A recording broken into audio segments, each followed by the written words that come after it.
You think Common Ground is worth a buck? Consider leaving a tip at lptv.org. Lakeland Public Television presents Common Ground, brought to you by the Minnesota Arts and Cultural Heritage Fund.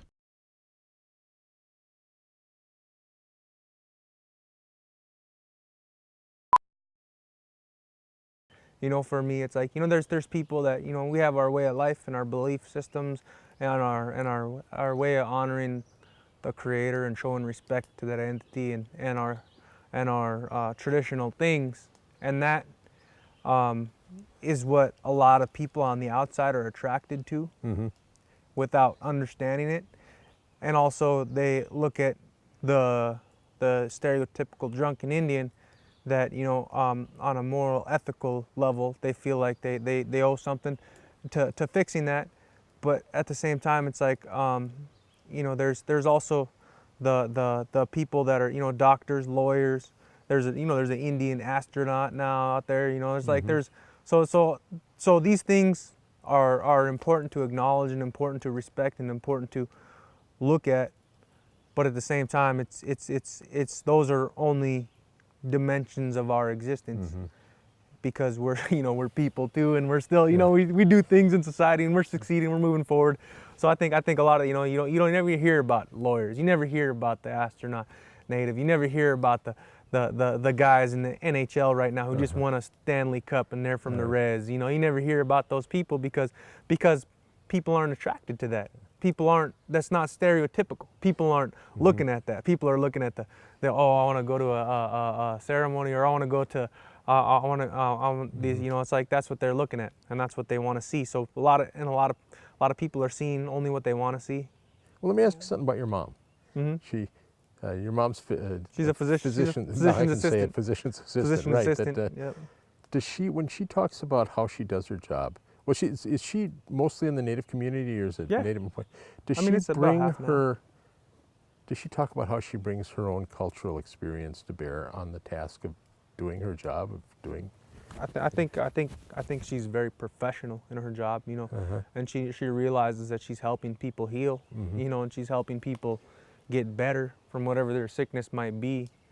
But at the end of the day, you know, she's doing her job and she's passionate about it, you know, and she wants to see people. And I've met, you know, people in hospitals that are just there getting a paycheck, you know. So I can't say that, you know, her passion is influenced by our culture or our belief, because, you know, somebody who is working at a hospital in Chicago, who might be white or Indian or black or brown or green, you know, they might have that same passion and that same drive to help people heal. So, but I would like to think that it influences it, you know, because, you know, why else would she have gone in that field? You know, she didn't go into that field to make money. She went into that field to help people. And that's the human being thing to do.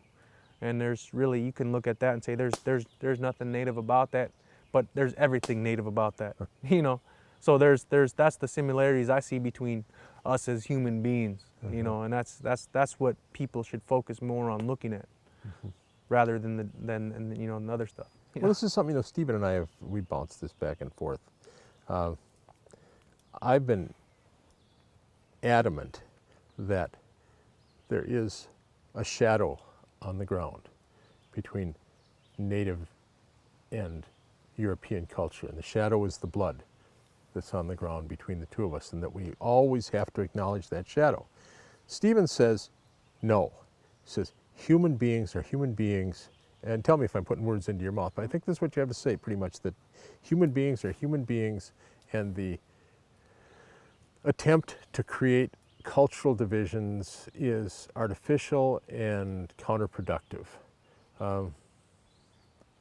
Talk to me, Martin. You think that's true or not? Which one? Well, I think at the end of the day, you know, we still have our traditions that were given to us, and it's like we all have our cultures, you know. So the Indian way of life, in a lot of ways, I see it the way that Stephen sees it in a lot of ways, and I see it the way that I see it in a lot of ways. You know, one thing I look at is like, you know, we're human beings, and we have values, and we're good people, and we mean well, and we look at those things, and it's like, but for me, it's like I look at my ceremonies, I look at our way of life, you know, that's something that's those things have been passed down for generations, millennium.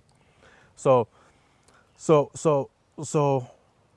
I don't think that the ceremonies that we have are incidental to evolution as human beings. I think those are things that were given to us by the Creator for us to use in our environment to show respect to that entity. And just like I think that Chinese spirituality was given to them by the Creator, and that, you know, Buddhism was given to Buddhists by the Creator, and, you know, and the Islamic belief, you know, was given to the Muslims, and ancient Christianity was given to people that used to practice that. I think that those are gifts from the Creator that fit us in our environment. I don't think to look at those things and say, you know, that we're just the same. That's in a way that's saying, okay, that's just incidental, you know, and that to me is a way of not acknowledging that that's our way of life, you know, and then on another way, in another sense, you know, those things are natural. Those things, those original gifts were natural. You know, the ancient Christianity was natural. It's about relationship to being, relationship to spirit, relationship to humans, relationship to Mother Earth, just like our tradition. So it's like those things are important in a way that is a natural way of life, a natural way of showing respect to the Creator, a natural way. So it just so happens that through evolution, we resisted colonization, and we've been able to hold on to a lot of those things. So I think our way of life is not so much an Indian way of life, but more importantly, it's a human being way of life. A natural way of life. It's a natural way of life, and there's that natural law. And I think that that is different than what was given to other people. But at the same time, that doesn't mean we can't share it. If people are looking for it and respecting it in the right way, there's things that other people can learn from that. But it's like you don't go looking for that to satisfy your self-satisfaction. You go there for healing. You go there for understanding truth, a simple truth. There are many truths, you know. And that's how I see it.